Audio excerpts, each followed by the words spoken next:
जब तक इस ईश्वर को इस प्रकार से नहीं मानोगे, वेद का मंत्र कहता है स प्रियगा शुक्रमकायम। यहां एक शब्द लेकर के मैं आगे बढ़ता हूं थोड़ा।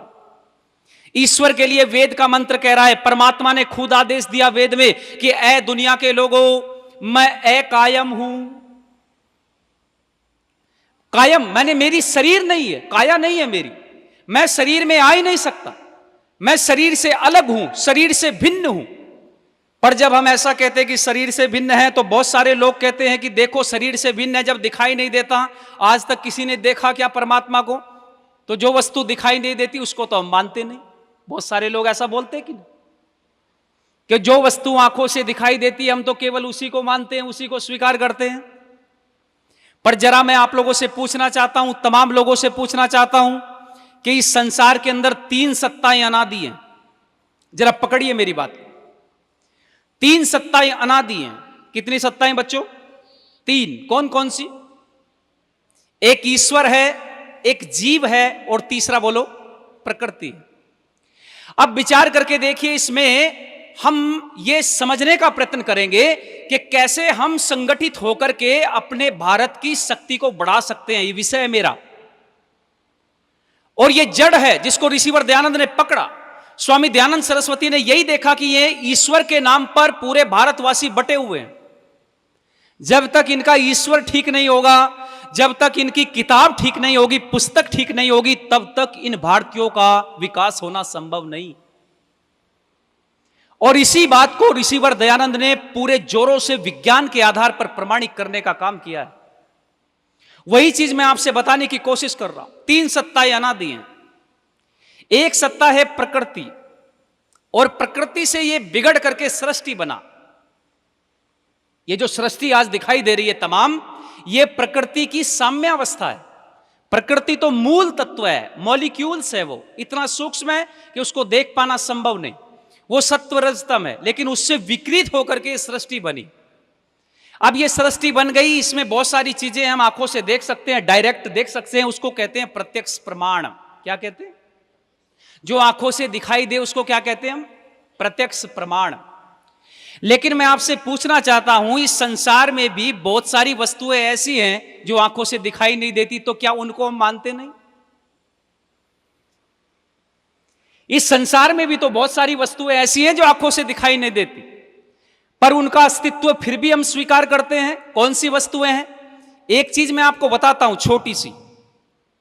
कई बार रास्ते में चलते चलते पैर फिसल जाता है, हड्डी टूट जाती है, और उसका ट्रीटमेंट करने के लिए डॉक्टर खाल के अंदर उस हड्डी को देखना चाहता है, तो क्या करता है?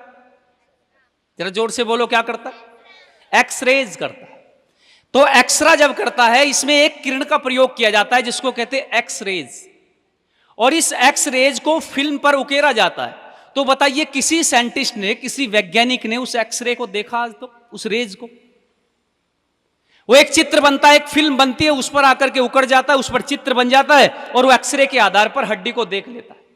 छोड़िए उसको भी एक किनारे रखो। एक चीज है ग्रेविटेशनल फोर्स, जिसको कहते हैं गुरुत्वाकर्षण शक्ति, गुरुत्वाकर्षण बल। और इस गुरुत्वाकर्षण बल के कारण ही हम पृथ्वी की सतह पर बैठे हैं अभी। यदि ये गुरुत्वाकर्षण बल नहीं है, ये फोर्स नहीं है पृथ्वी में, तो क्या होगा? आकाश में उड़ जाएंगे हम। और कभी कभी ऐसा होता है कि अंतरिक्ष में लोग जाते हैं ना, तो वो क्या करते हैं? उड़ते रहते हैं इधर उधर, क्योंकि ये गुरुत्वाकर्षण की जो शक्ति है, इसकी भी सीमा है, एक जगह अस्तर है इसका। तो ये जो ग्रेविटेशनल फोर्स है, किसी साइंटिस्ट ने देखा इसको? देखा है? अच्छा, एक नाभिक होता है, नाभिक। नाभिक कैसे बनता है? प्रोटॉन और न्यूट्रॉन से बनता है। उसकी बाहरी कक्षा में इलेक्ट्रॉन्स घूमते हैं, तो इलेक्ट्रॉन, प्रोटॉन, न्यूट्रॉन, उससे संयुक्त मेल से ही क्या बनता है? परमाणु बनता है। तो इलेक्ट्रॉन, प्रोटॉन, न्यूट्रॉन्स कितने साइंटिस्टों ने देखा?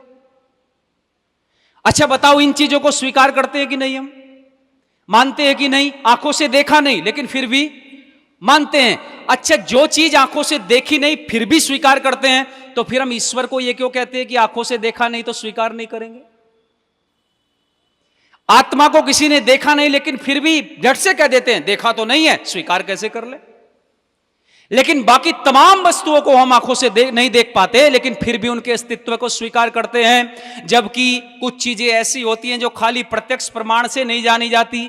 महर्षि गौतम के न्याय शास्त्र को पढ़ो, महर्षि गौतम ने इसको बहुत अच्छे तरीके से समझाने का प्रयत्न किया। महर्षि गौतम न्याय शास्त्र में कहते हैं कि 4 तरह के प्रमाण है, उसमें प्रत्यक्ष प्रमाण है, अनुमान प्रमाण है, उपमान प्रमाण है, शब्द प्रमाण है, और इन चारों प्रमाणों को व्यक्ति को स्वीकार करना चाहिए। जो आगम प्रमाण जिसको बोलते वही शब्द प्रमाण। अब आप विचार करके देखिए, चारों के चारों प्रमाण जो हैं, इनमें एक प्रत्यक्ष प्रमाण जो आंखों से देखा जाता है, लेकिन एक शब्द प्रमाण भी है। और शब्द प्रमाण जैसे विज्ञान की किताबें हैं, वो विज्ञान के लिए शब्द प्रमाण है, गणित की किताबें गणित के लिए शब्द प्रमाण है, ऐसे ही ईश्वर के लिए क्या वेद शब्द प्रमाण नहीं होना चाहिए? जब हम गणित की चीजों को, जो बहुत सारे रूल रेगुलेशंस साइंटिस्ट बनाकर के चले गए, आज हम विद्यालयों के अंदर, आईआईटीज के अंदर, या जितने भी हमारे शोध संस्थान हैं, वहां वैज्ञानिकों की वर्षों वर्षों लिखी हुई बातों को पढ़ करके उन पर एक्सपेरिमेंट करते हैं, उनको बच्चों को पढ़ाते हैं, शब्द प्रमाण के आधार पर उनको स्वीकार करते हैं। तो क्या वेदों में लिखा हुआ ईश्वर का प्रमाण हमको स्वीकार नहीं करना चाहिए? फिर ऐसा लोग क्यों बोलते हैं कि जो आंखों से दिखाई देता है खाली उसी को स्वीकार करें?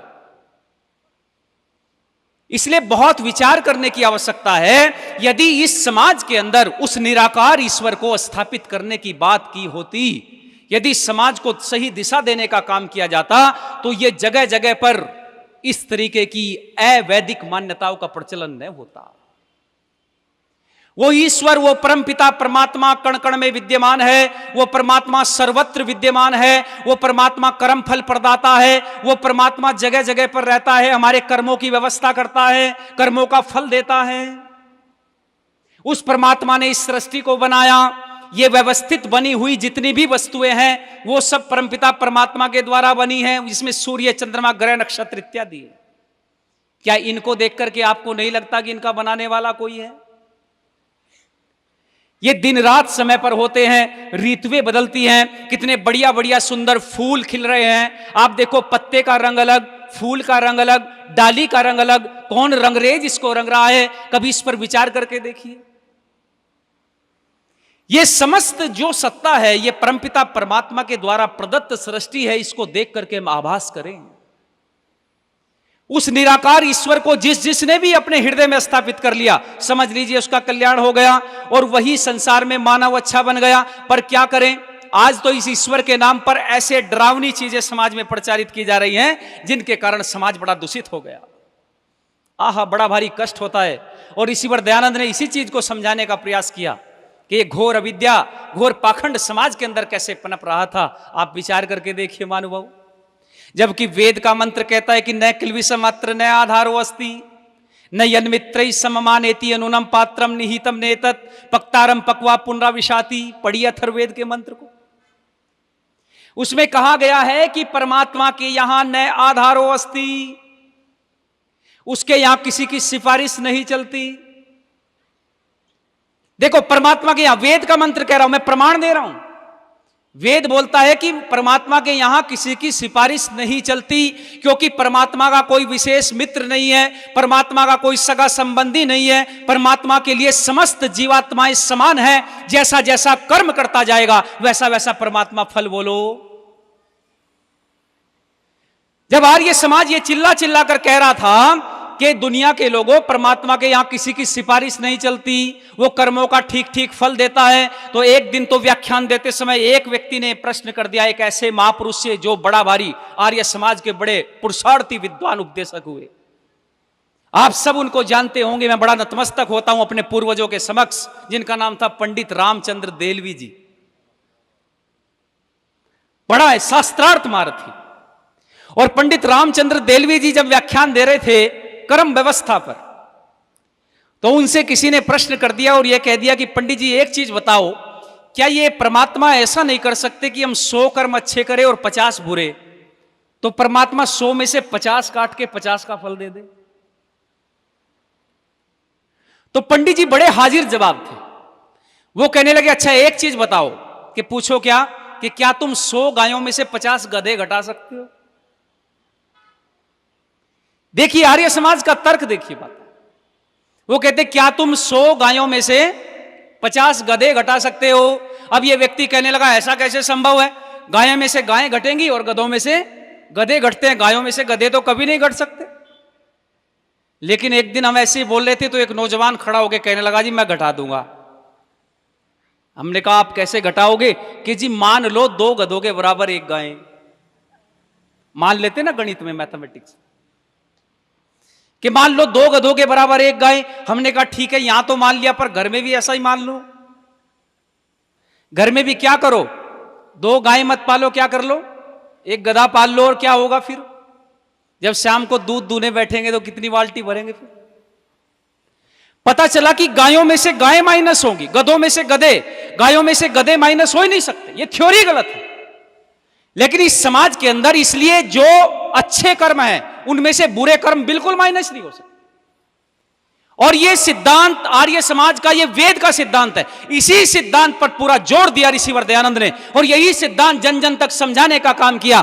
इसी सिद्धांत को तोड़ मरोड़ करके धर्म के ठेकेदारों ने वेद के नाम पर गलत मान्यताएं समाज के अंदर प्रचारित की, और इसी को तोड़ मरोड़ कर ऐसा कह दिया कि कितने ही पाप करो, बुरे कर्म करो, और ऐसी ऐसी दुकानें कंसेशन की खुल गई। आप विचार करो, हतप्रभ रह जाओगे। सृष्टि के आदि से लेकर के, मैं बार बार बोलता हूं, महाभारत काल तक वैदिक व्यवस्था का वर्चस्व रहा, कर्म व्यवस्था का वर्चस्व रहा। कर्म के आधार पर वर्ण व्यवस्था हुआ करती थी, जाति व्यवस्था का नामो निशान नहीं था। सब वेद के अनुयायी थे। 1000 वर्ष पूर्व से ही महाभारत में विकृति आनी शुरू हुई।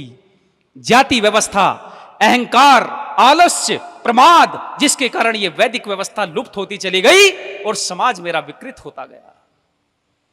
उसी व्यवस्था को जिसको तोड़ मरोड़ कर सामने किया, उसी व्यवस्था के आधार पर ऐसे ऐसे मतपंथ चले। मैं आपसे पूछना चाहता हूं, इसी कर्म व्यवस्था को ऐसा तोड़ मरोड़ कर लोगों के सामने प्रस्तुत किया और ऐसा कंसेशन दिया। कैसा कंसेशन? आप सब जानते हैं कई तरह की दुकानें होती हैं बाजार में। एक दुकान पर लिखा रहता है 1 दाम की दुकान।